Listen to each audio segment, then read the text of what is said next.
Bonjour à tous, bienvenue sur cette nouvelle vidéo consacrée à ma lettre d'information de l'Express sur le bout des langues. Cette semaine, je m'intéresse à notre Premier ministre, Jean Castex, parce que j'avais lu cet été que, bien avant qu'il ne soit Premier ministre, il aurait apporté son soutien aux prisonniers politiques catalans.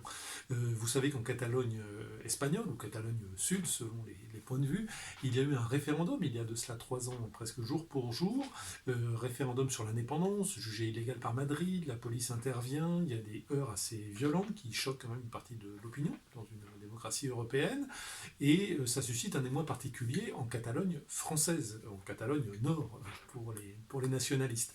Il y a des initiatives qui sont prises, et donc Jean Castex se serait associé, me dit-on, à une initiative qui visait à apporter son soutien aux prisonniers politiques catalans, puisqu'un certain nombre de nationalistes catalans vont finir en prison. Bon, j'ai enquêté sur ce point et voilà ce à quoi je suis arrivé. Une chose est sûre, Jean Castex est un amoureux sincère de la langue catalane. Il parle catalan lui-même, il a porté son soutien, vous savez qu'il est il a été maire de Prades, une commune des Pyrénées-Orientales justement, donc là, en Catalogne française.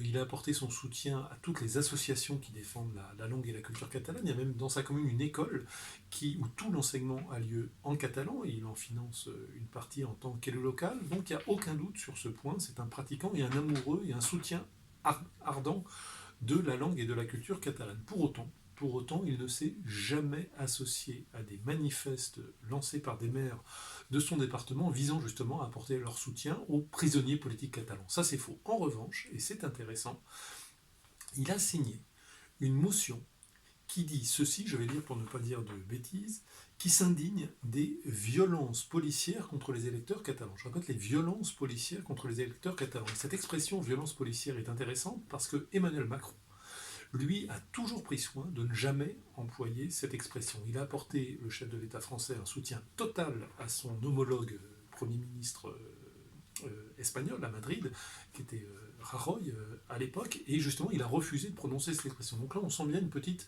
nuance entre les deux hommes, pour être honnête. Il faut rappeler que nous sommes à l'époque en 2017 et que Jean Castex n'a pas encore de rôle au niveau national. Voilà pour les faits donc.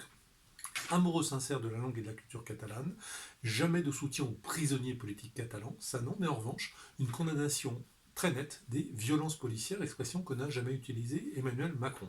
Voilà pour les faits.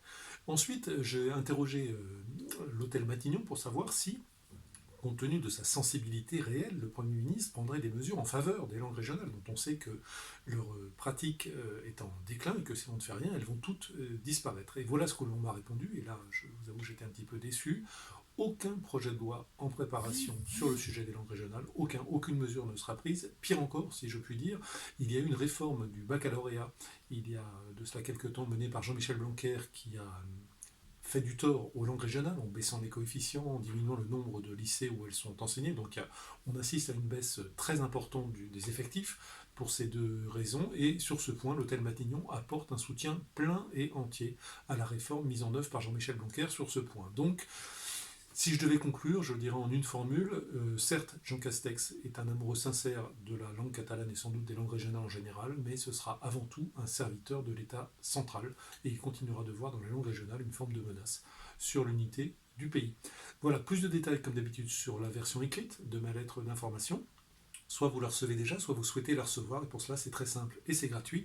Vous allez sur internet, vous tapez sur le bout des langues et vous vous inscrivez, vous la recevez automatiquement chaque mardi.